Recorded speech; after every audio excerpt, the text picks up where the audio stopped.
Genevieve, my TBI sister. She's a dope painter, so.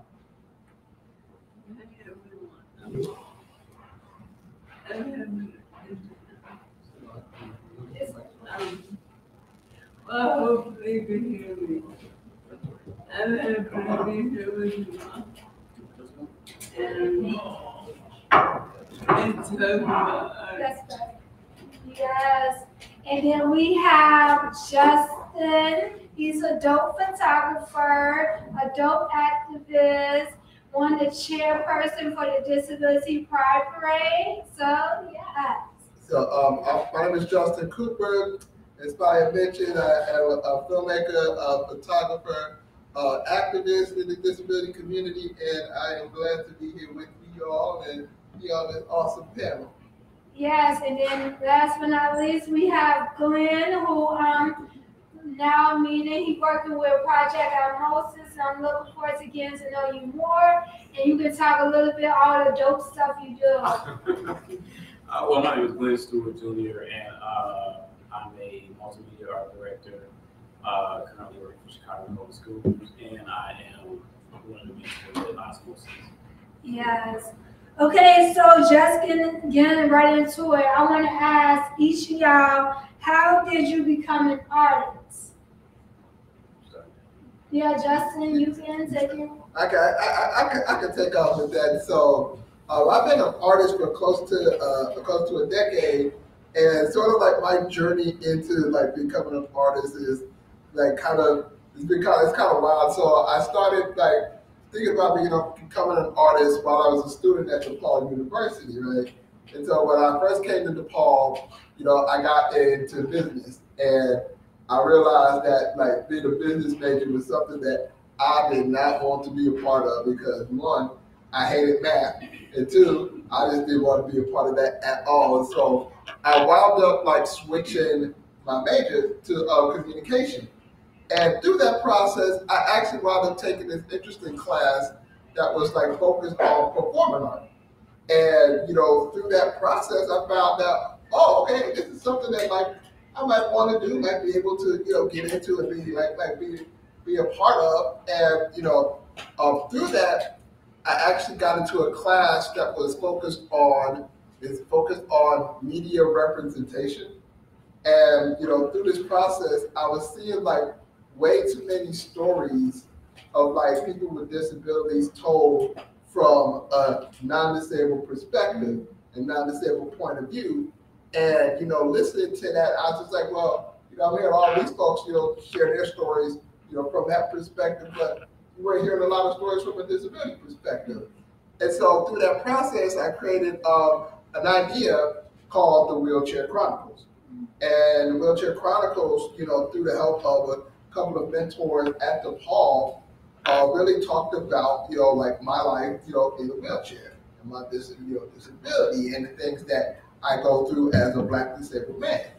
And, through that process, it came from an idea to like an actual film that I started working on in 2012. And, from that point, it like really like springboarded like my career into an artist, because without that film, I wouldn't have got into like, disability activism and advocacy. Through that film, I would have met like so many awesome disability advocates in our community who are just so many, just awesome, badass people in themselves. And, without that, like I wouldn't be the photographer where I'm at today. So, through that journey, like of just not like hearing or seeing people like me being represented, in media, and not the stories that were not being told, from our perspective, that sort of was like the jumping off point for, my career as an artist today. Okay, cool. Genevieve? I would say I was born an artist. Okay. But when I was 20 years old, about 11 years ago, I was in a car accident, and then left me disabled. And I had art therapy to rehab.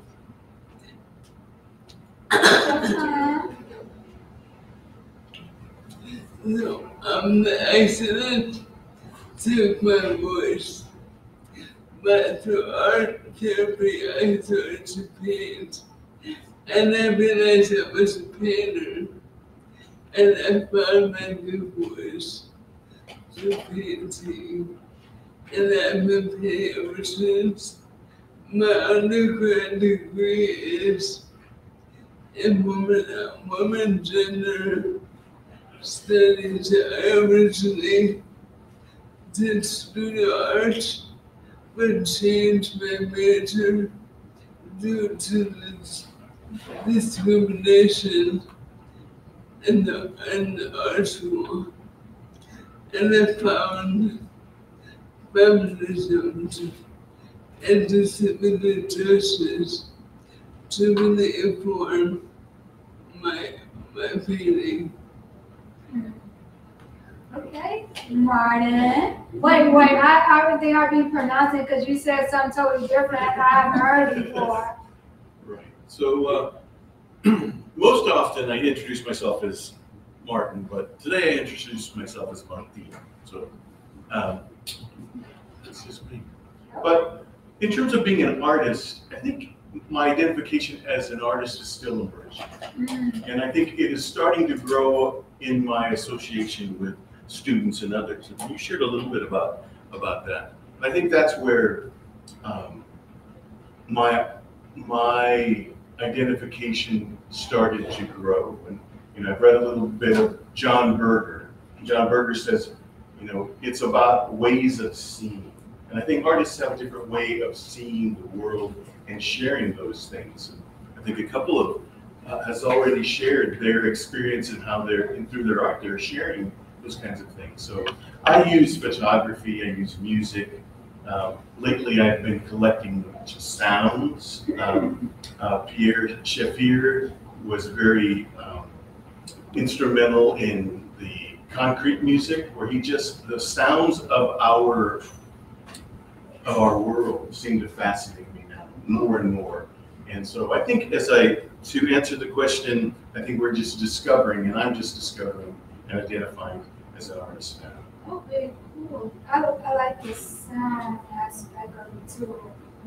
And especially, cause I did a art poster where I was thinking about different ways to promote this and just thinking about the sounds of trauma. What all have we been through, how do it sound, how do we relate to trauma? So I find that very interesting. But yeah, go ahead. I think, the question was I think it was how did you become an artist? Yeah. How did you become an artist? Mm-hmm. And with that question, I look at it as you don't become an artist, either you are or you're not.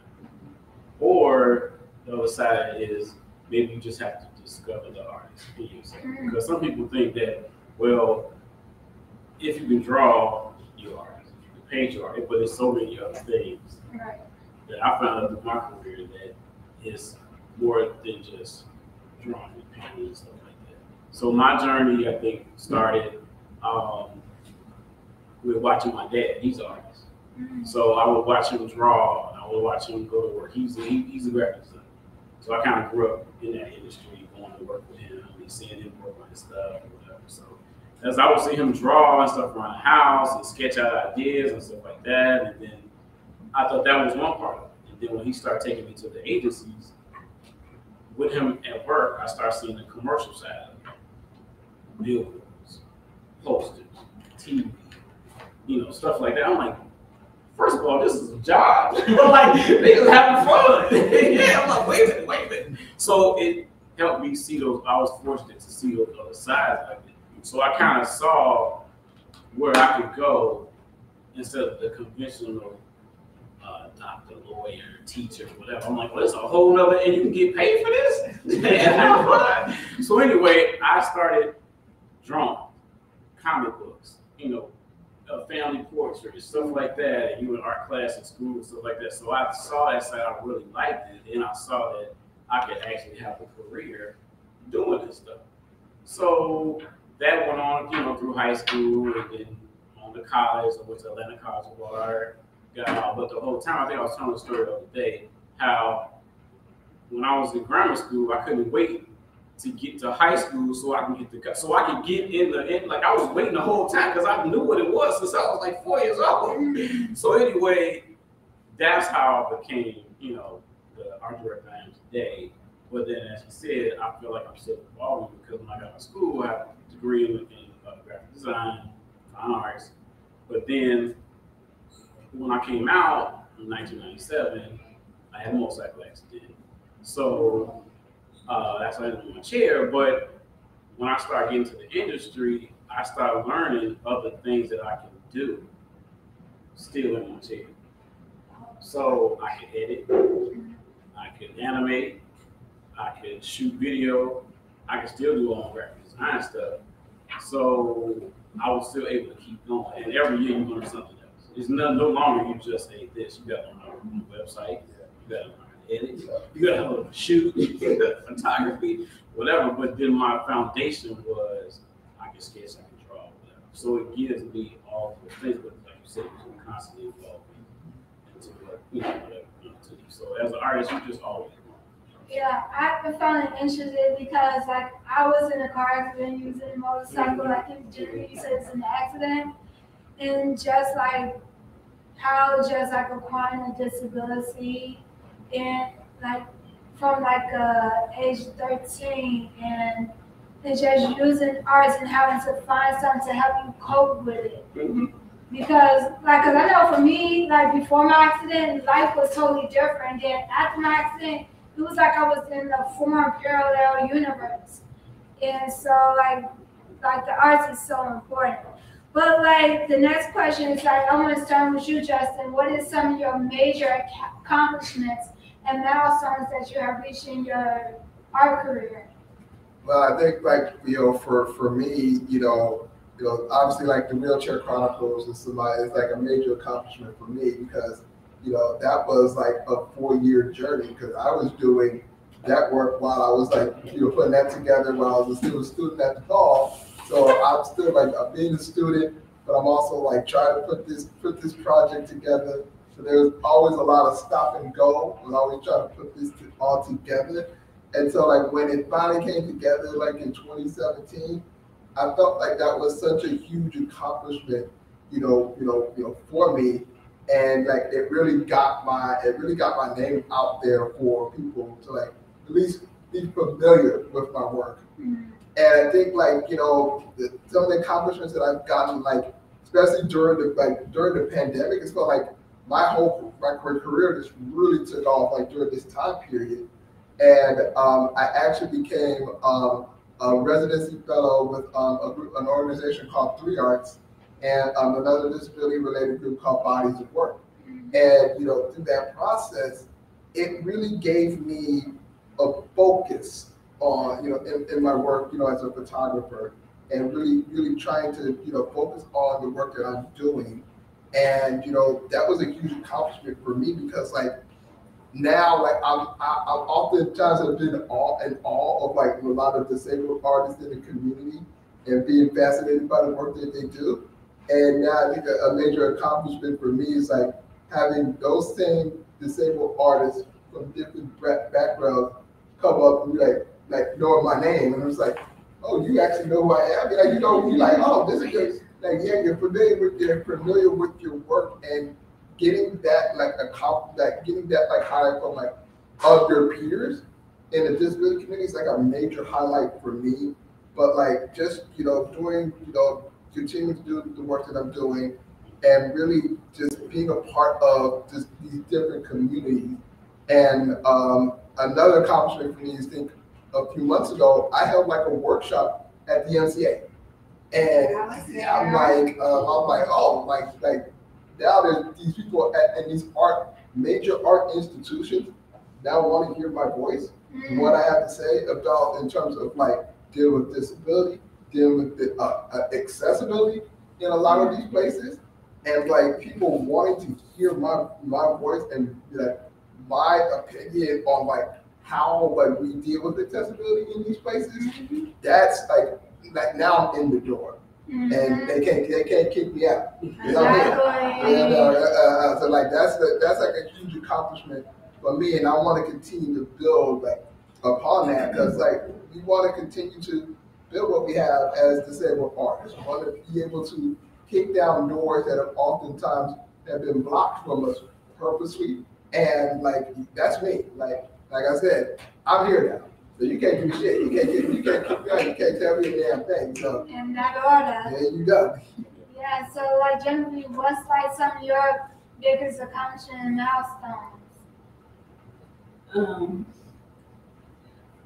I would say I'm still like I'm the way there. Mm-hmm.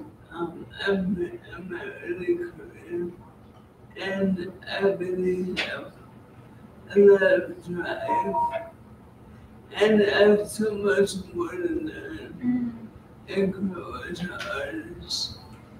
But in the past year, I feel like I was emergencies are just to listen to the arts and parts of work. And I'm so grateful for the disabled community.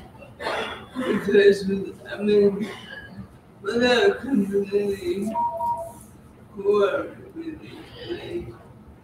Like, the purpose of life, for me, is to help us to do it. And even though I'm a painter, and to think of a painter just working alone in my studio, but I've had the honor to collaborate with other disabled artists of a different art medium. And I think that's a huge accomplishment for me to be able to be in the inside of someone else's artist process and get inspiration from others and continue this journey of growing and expressing and trying to make my communities a little bit better. Okay, what about you? Wait, I want to pronounce it how you said it. Martin. That's right. I used to tutor a little boy who was 4 years old and he was like, Martin!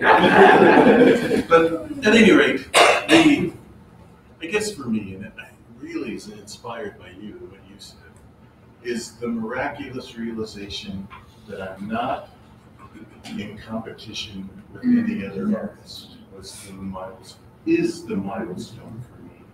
That I can be a part of the community and not apart from. And my mentality has always been, I never want to be a part of a group that would have me for a member. But I'm really happy to be a part of a creative community that is ongoing and a flowing wellspring. And that's a milestone for me, to be able to want to be a part of, and to know that I don't have to be faster or stronger or better or more creative, but that I can be amongst you and we can make each other better. I think that's the milestone for me. Yeah, I think that's a very important part, because I know for me, like while I was at SIC and I was hearing some of these stories of like what some of these other white students said that they was building robots while in high school. Then I'm like, okay, I'm a little black girl coming from the south side of Chicago. We ain't have nothing like that. So it's like trying all these different things and not realizing like I was like so many steps behind everybody, because I had to go outside of my community to SIC to find how I can live an independent life. And it wasn't until like my second years when I started thinking about I want to document my experience of being like a black woman, a member of the African diaspora, and a person now living with a disability. So I think that's real important instead of thinking about being this commercialized society where it's a competition, but being our full self and when creating. So yeah. Glenn, let's hear all about it. I think as far as milestones, I could name a lot of projects I worked on, and clients and agencies and stuff like that. Like we work with Mazda, BP, and Walmart, and Coors, and like all the different agencies. I can keep going, but a milestone for me, having a disability, working in this industry for 20-something years, to me is a milestone enough. Like the stuff that we got to deal with every day, people don't even know. Just getting dressed, just get dressed every day, going to work every day, dealing with people at work, people on public transportation, how people treat you, how people look at you. We all know some of that. So that's a milestone for me, just being able to keep going every day and being blessed to be in this industry or whatever and still, make a living and stuff like that, but just to keep on going. But that, like I said, I can name a lot of stuff I worked on and places I worked and stuff like that. But to me, that's the milestone, just to keep going every day, knowing the challenges you're going to face every day. Like every day. Not like, okay, it's over in 6 weeks. That's what people don't realize. You ain't got the flu. You ain't got a cold. She gonna be, you gotta keep dealing with this stuff. But overall, like I said, I'm happy to do what I'm doing, and like you said, evolving all the time. And I think I've reached this point in my career, like you said, you're not gonna compete against anybody. You just kind of, work within yourself and evolve in these areas. Okay, cool.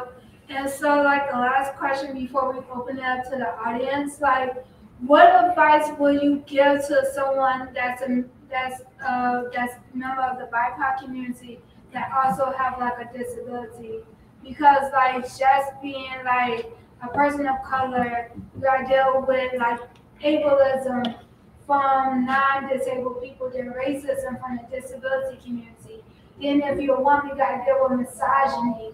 Then if you're part of the LGBTQ community, you got to deal with homophobia or transphobia, like all these isms. So what is like advice that you would give to someone that have a disability that want to make their lifestyle, their career, to help them live a more independent and successful life? Let's start with you, Justin. I think my advice is, especially for the younger generation of disabled artists, coming up is no matter what idea you have, you can't, nobody can take that from you. That's one thing I will always tell people is if you got an idea, go with it, run with it. With the ideas I've had people, even when I was coming up early on with the Wheelchair Chronicles, I had detractors. I had people who thought I wasn't going to be able to do this, or I wasn't going to be able to put this all together. And, knowing in myself and just having that confidence in myself and confidence in my abilities, that really took me to where I am today. And I also, that's why I want to tell our younger artists coming up, it's like, there's going to be a lot of people that are going to tell you that, you're not good enough.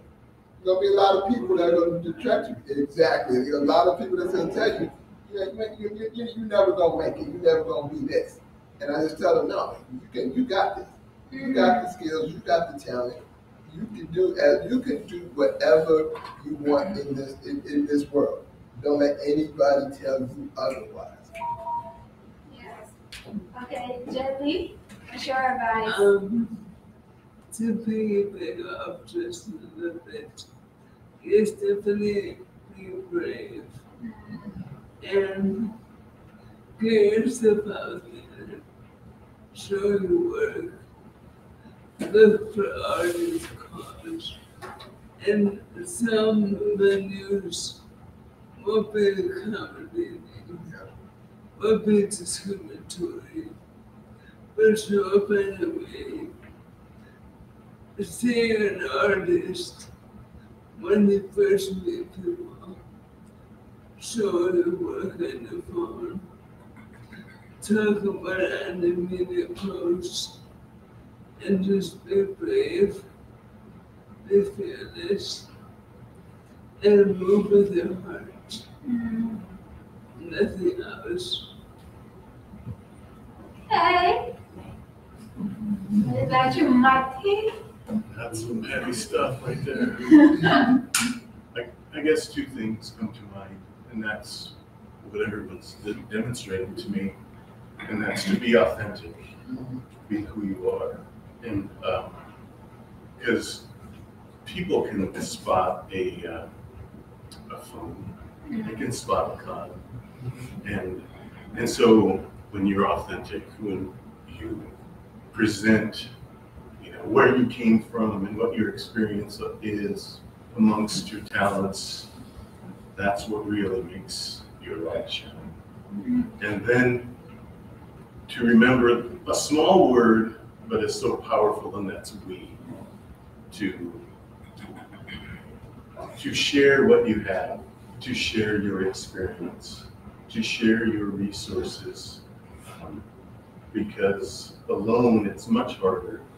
But if we can learn to share our ideas, our resources, unity, creativeness, that's your idea about the collaboration, your experience of collaboration, that just demonstrates the power. So I'll stick with those two things, and I think those two ideas will take an individual fall.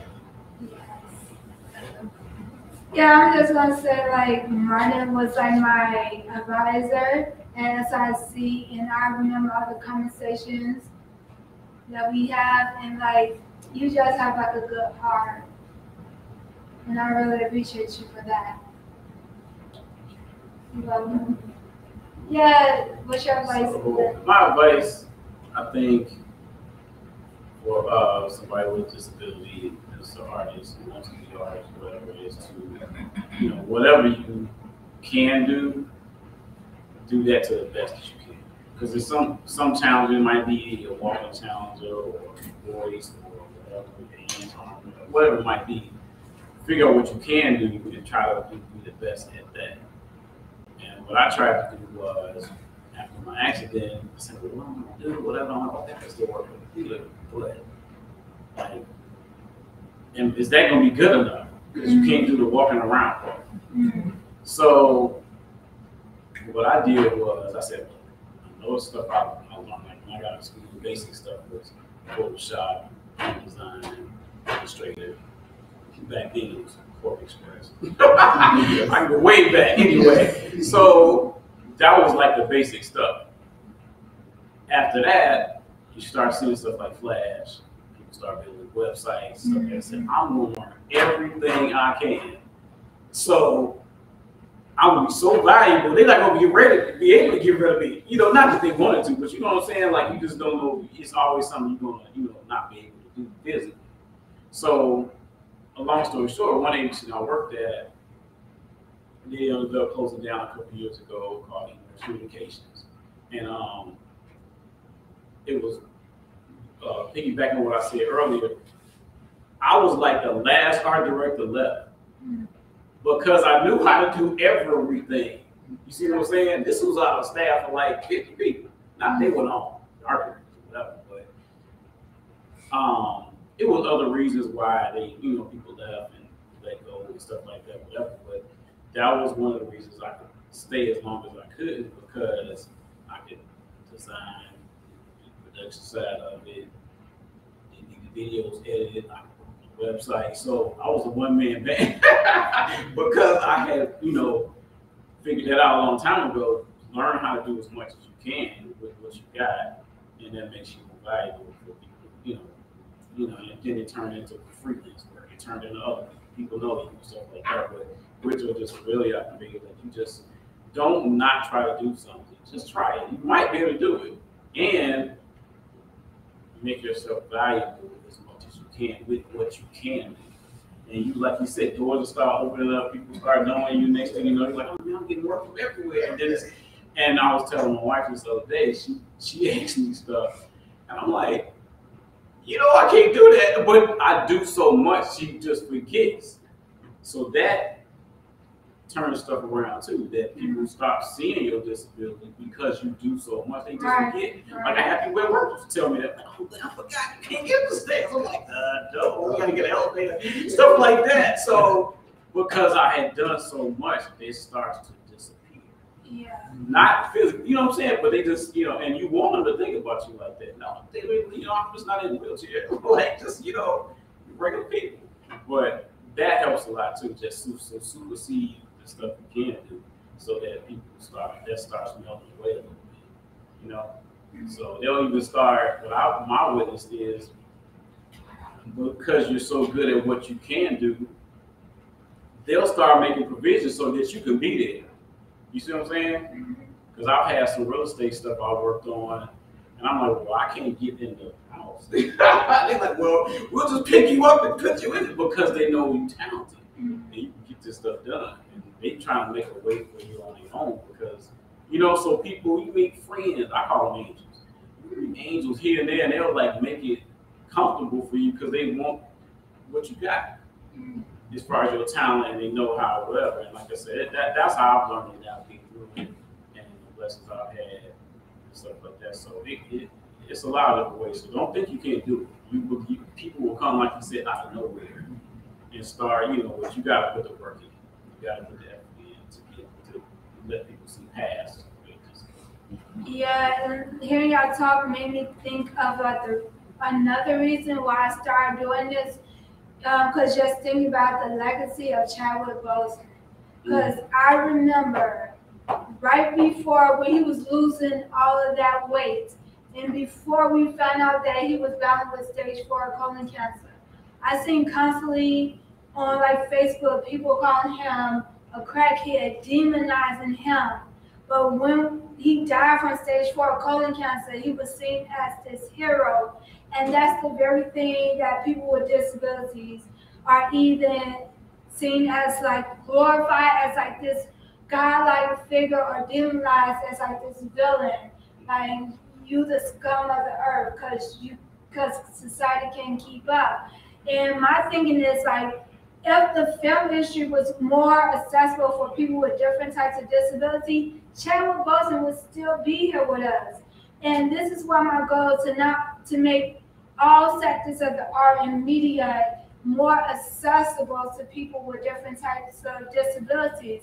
Because I've been talking to people well, there's some jobs even people without disability can't do, but that's not a reason for things to be inaccessible. So yeah, we can open it up to if anybody have any questions for these fabulous panelists.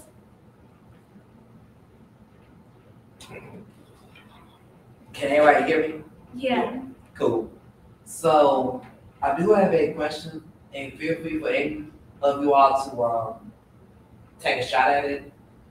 I'm wondering what advice you would give to someone who is disabled and coming into the art community, either for the first time or being introduced to the art community, as far as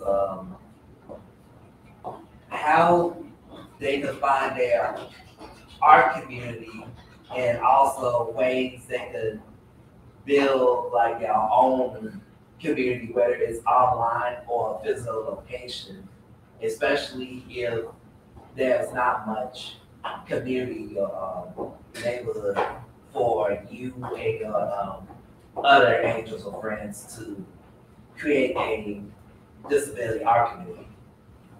If that makes sense. I could take that, because it's interesting, because when I started out, as a student with the Paul starting, with the Wheelchair Chronicles, I didn't know a lot of disabled people within the community. I didn't know a lot. I didn't know a lot about intersectionality and all these other different types of all these other different things until I got actively involved with the disability community. That was kind of where I was able to really find my voice. And as I said earlier, I met so many badass people within that community. And then I got introduced to other artists, within the community, and finding there was this really deep, this deep section of folks who are disability dancers, who were like, you know, painters and you know, doing stuff with sound and all of these other things. And so it was very like difficult, you know, starting, you know, once I got like acclimated to the community, you know, it was like, oh, there's this wide range of like people who are just awesome within themselves. And you know, that was, you know, just starting like, you know, to be like acclimated to the community. It was tough for me because like I said, I didn't know a whole lot of people who looked like me. I didn't know a lot of people who were like doing all of this work until I got active in the community. So I think for me, it's really for me now, you know, getting like people who are like young artists who are like coming up, you know, and giving them that space and giving them that community and knowing that they have a place where they can like freely be themselves, where they can freely express themselves from an artistic standpoint. And you know, for me, that's kind of like my purpose now, is really building that, you know, community, knowing that hey, you have a place here for people with other artists who understand where you're coming from, who know that hey, we know there's resources out here. We can guide you with that. And so for me, that's where I'm at right now. As you know, end up doing work, you know, as a photographer and continuing. That's how I continue the work I do as a disability advocate and activist. It's really building that sense of community. Okay, last question, then we got to change. Okay, you can ask a question after. Okay, go Ken.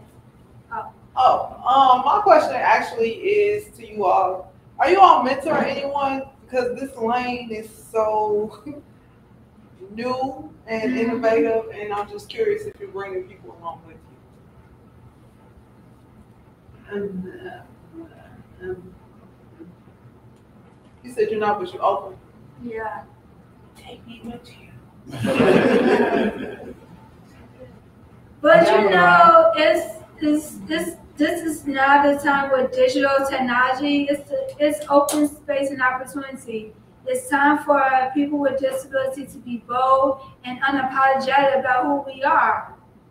Because I know for me, I refuse for society to define who I am and what I can and cannot do. It's space and opportunity. Simple as that.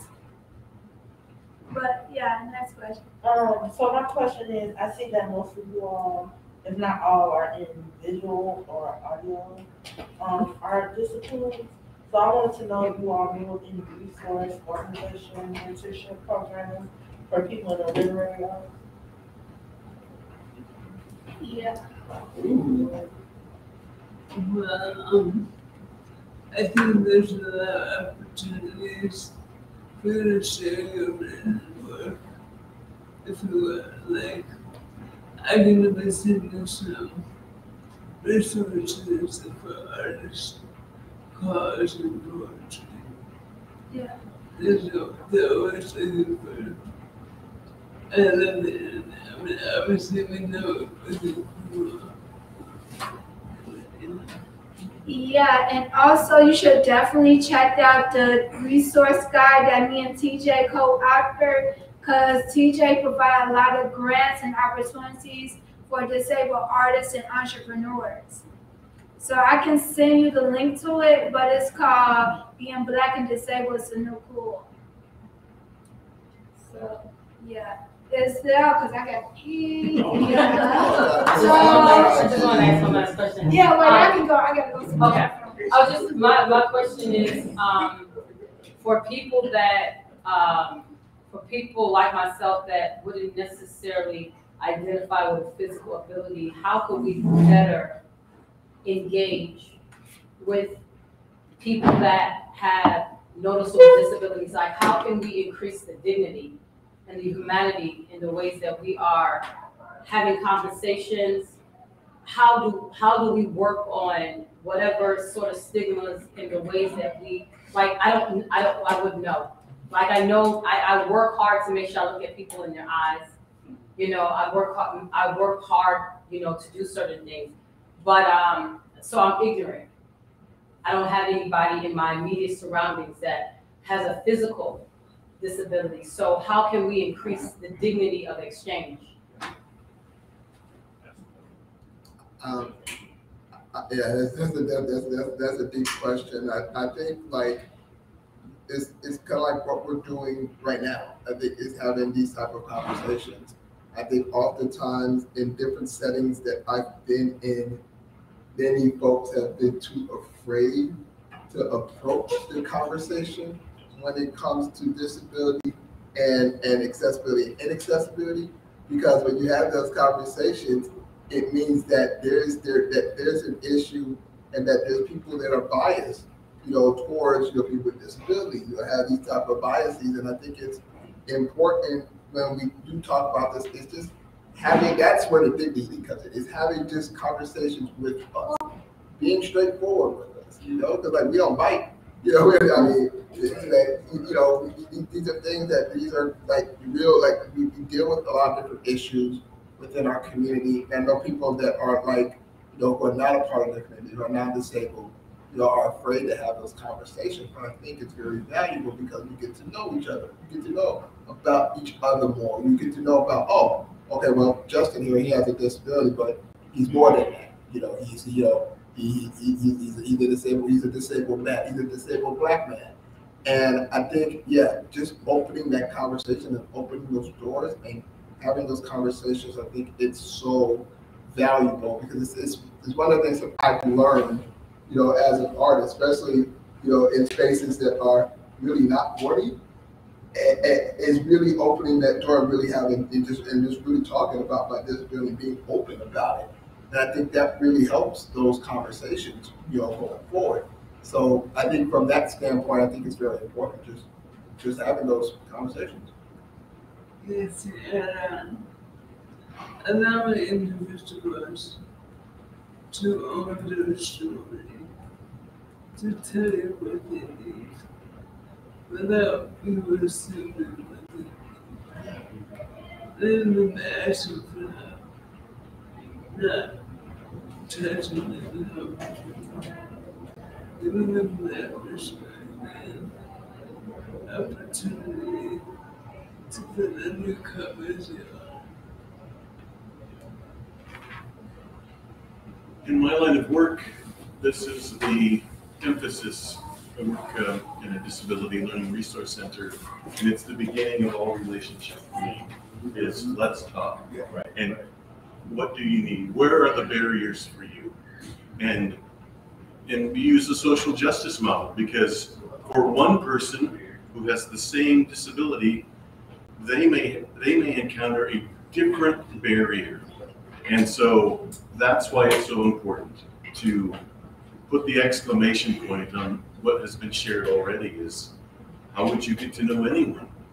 You sit, you talk, non-judgmental, and let's just have the exchange. And the great thing about it is you not only learn about them, but they learn about you. And that's the wonderful part of being part of the humanity and community, is let's get to know who we are. Yeah, without shame. Without shame. Yeah. I think, like you said, having this conversation is a great beginning already. And just to even ask how they feel about it is good. Because sometimes you just assume, this person needs help doing this, they need help doing that. And I run into that like a more talk. She said, you always know whatever. So, I mean, because I'm always moving around, driving or whatever. So, one of the hurdles I have is people always ask me, do you need help doing this? And it's fine, because you just assume you see somebody in a wheelchair, they need help doing something, which is fine. But after 20 years of hearing the same stuff, you're like, oh my God, you really think I drove to the store? I got in the car, drove to the store, got my chair out, got in it, and went in the store waiting for somebody to help me. Like, I kind of got this down, but they don't know. I got that. So the best thing, like I said, is like you might ask them if they need help and just take it as, okay, they might not need whatever. I've had some people get offended because you don't want them to help you. You're like, man, I'm not trying to make you feel bad. I just I open this door about 20 times. I can open the door. But I mean, we understand that part. But like you said, just having a conversation, treating us as normal as you can. There's obviously some stuff you can do. Whatever. But I would say, as a community, like I said, if you need help, ask. If not, okay, treat us as normal as you can. Just be there if we need you, stuff like that. But one of the biggest things is just give us a chance that somebody without this disability would have. You know what I'm saying? Because you never know until you find out what they can do or not. I will tell you, if I do something from the top shelf, I'm recruiting somebody to grocery store. Oh, for sure. Okay. Well, other than that, you know, it's okay. Because I just want to make like we get move around to like the next. Okay, next thing. Yeah. So I said, yeah. Well, I don't know. Somebody, I'm clutter brain. But yeah, that's all, folks. It's time to get on to the next. Like I don't know.